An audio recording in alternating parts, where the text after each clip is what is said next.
So before I start putting the boiler on, I'm going to screw in this blast pipe. It's a bit easier to get to when the boiler's not in place, but that's actually got to tighten up in a slightly different spot. It's got to tighten so that the pipe points straight up the chimney, and we can give it a little tweak if we need to. So here's the boiler. I'm going to lower it into place.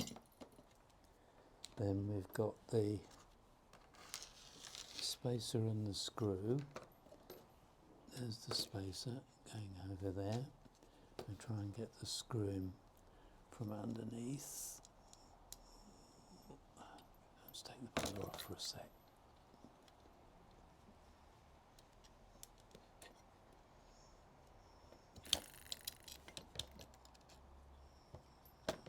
Okay. So that's where we're going to hold the boiler on from underneath. Let's try and get that screw started.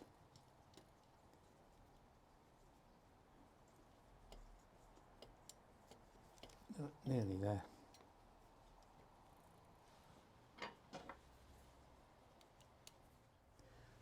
We've had a little bit of a setback with the videoing in that we didn't get any sound on the last lot, so the engine looks a bit more finished than it was, and rather than take it all apart again, I'll just run through all the things we've fitted.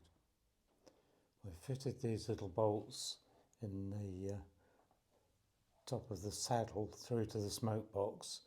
Because they're both on a rounded surface, that's not the easiest thing to get at, but we managed to hold the nuts on the inside with a little bit of masking tape. And then we've also got the main steam pipe at the back, just beyond the blast pipe. That's been done up. We used a 6mm spanner on that, but obviously the blast pipe's got to be out of the way to get to it. So at the front here, we've put in the blast pipe, and then the chimney with its base, and there's a nut and a little plate that goes in there. And then we put on the headlamp with 2 screws in the front, and then the insulation, which you see round here, cut away at the back to clear the chimney. And we've got this little baffle that pushes just in to protect the insulation from all the heat.